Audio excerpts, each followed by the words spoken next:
नैतिकता खो चुकी है और एक भी विपक्ष को ना मरने का जज्बा है ना लड़ने का जज्बा है। तो जब जनता को लड़ने की जज्बा खत्म हो जाए तो वह शासक जार और हिटलर से भी क्रूर हो जाता है, डर नहीं रहता है। और निरक्षर प्राइम मिनिस्टर, मुख्यमंत्री बिना अज्ञानता के 24 घंटा अनैतिक कार्यों में लगे रहे। इस देश की जनता को मालिक समझे ही नहीं, उसको भगवान समझे ही नहीं, उसकी बात करे ही नहीं। हमेशा अपने डर को कभट करते रहे कि कितना तंग करना है विपक्ष को।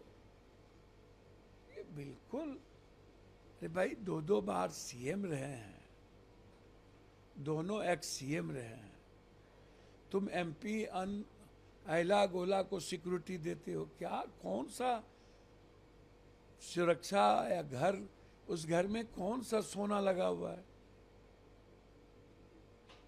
क्या जरूरत है मुद्दों को डाइवर्ट करना? मुद्दों को डाइवर्ट किया जाता है। इसीलिए मैं सिर्फ इतना कह सकता हूं कि ये बहुत स्वस्थ परंपरा नहीं है और ये सुचित्रता की राजनीति नहीं है। सुरक्षा मानक है, गवर्नमेंट तय करती है। हट, मैं कहाँ कभी मांगा सुरक्षा? इन लोग से क्या मांगना है? कैसी कैसी बातें करते हैं। हाईकोर्ट सुप्रीम कोर्ट गए हुए हैं। साजिश के तहत तो नहीं इस तरीके के भैया, सत्ता पक्ष साजिश ही तो करती है और क्या कर सकती है। मुझे लगता है कि इन सब चीजों से बचना चाहिए। वक्त मिला है हीरो बनने का, हीरो बनिए।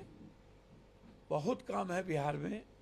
अस्पताल है, निजी स्कूल है, भ्रष्टाचार है, बच्ची सुरक्षित नहीं है, मर्डर पर मर्डर हो रहे हैं, माफिया लोग बिहार को लूट रहा है, जमीन माफिया, बालू माफिया। बहुत काम है, उस पर करना चाहिए। और आप भी उसी स्कूल से निकले हुए हैं, स्कूल के विद्यार्थी हैं। आपके लिए भी पिता और माँ की तरह है। जैसे शकुनी जी है वैसे लालू जी है। शकुनी जी भी पिता की तरह है, लालू जी भी पिता की तरह। इतना तो आंख में पानी रखनी ही चाहिए। और यदि सुरक्षा हटा भी दिया तो हम तो आग्रह करेंगे कि भीख मांगने की प्रवृत्ति लालू जी और राबड़ी जी को छोड़ देनी चाहिए। यह समाज पर असर करता है। जिसका समाज इतना मजबूत हो, जो सामाजिक न्याय की बात करे, वो भीख मांगे, इससे समाज के मोरल पर पड़ेगा। लड़ने की कुव्वत रखिए, क्या भीख मांगा जाए इन लोगों से? इतनी ताकत है कि किसी से लड़ा जा सकता है। अब लड़ने की क्षमता खत्म कर लिए लालू जी, बचे नहीं। अब और से उम्मीद आरजेडी में आप नहीं कर सकते, खत्म हो चुकी सब। खान सर मामले में क्या कहेंगे? एफआईआर दर्ज हुआ है कोचिंग संस्थानों के, 2 कोचिंग संस्थानों के बीच जिस तरीके से। अच्छा, एक बात बताइए, मुझे समझ में नहीं आती है, इतनी भूख क्यों है? हम किसी भी शिक्षक का रेस्पेक्ट करते हैं और आजकल 30-40% जो शिक्षक, 60% शिक्षक जिस तरीके से, जैसे निजी अस्पताल, निजी प्राइवेट स्कूल, जैसे कोटा या IIM या अन्य जगह कुकुर मुत्ते की तरह पूरी संस्थाएं, आप देखे ही होंगे AI में क्या हुआ था, गुलगुटिया वाला। तो AI में जब गुलगुटिया वाला, हम दुनिया का क्रिएशन को, क्रिएटिविटी को हम अपनी बात कह के भारत का रेस्पेक्ट खत्म कर दें, तो इस कंट्री में जो संस्थाएं हैं, ये तो सबके सब लगभग आप उठा के देखिए, कोई पढ़ाता तो है नहीं, सेटर है सब, लगभग सेटर है। अब खान या रोशन, मुझे समझ में नहीं आया कि ये विवाद शुरुआत किसने करवाई और कौन किया।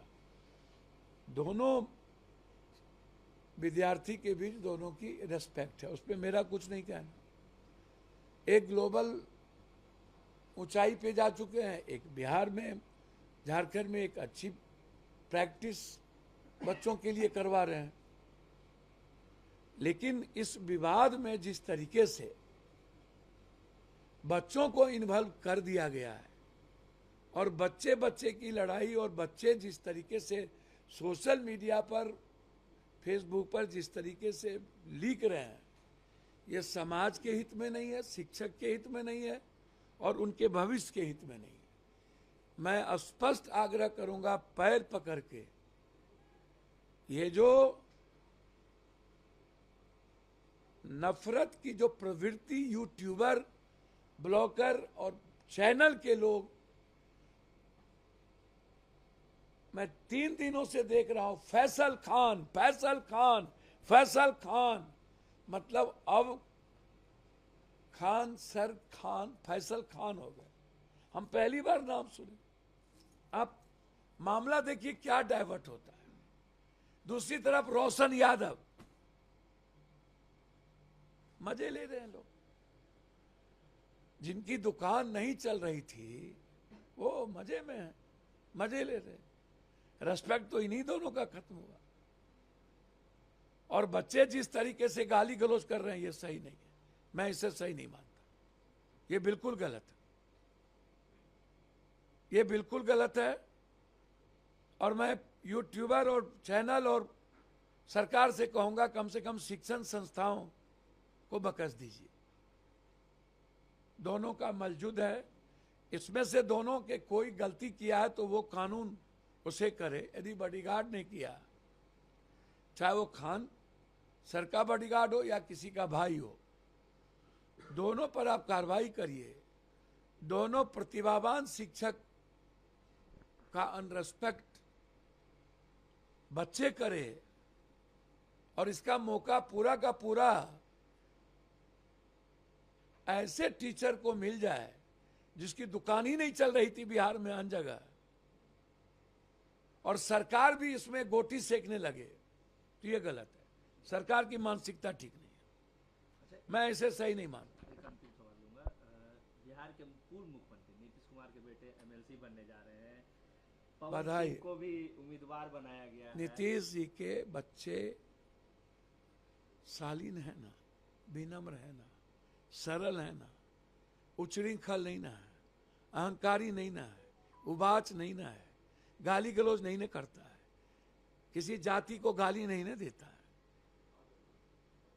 यही काफी है बिहार के लिए। बिहार में आज सबसे ज्यादा अच्छे इंसान की जरूरत है। दे ऐठना, गाली गलौज देना मैं सही नहीं मानता। कामों में समय लगता है और एक बच्चे आ रहे हैं तो उसको रेस्पेक्ट करना चाहिए। हर आदमी, हर पार्टी अपने तरीके से एमएलसी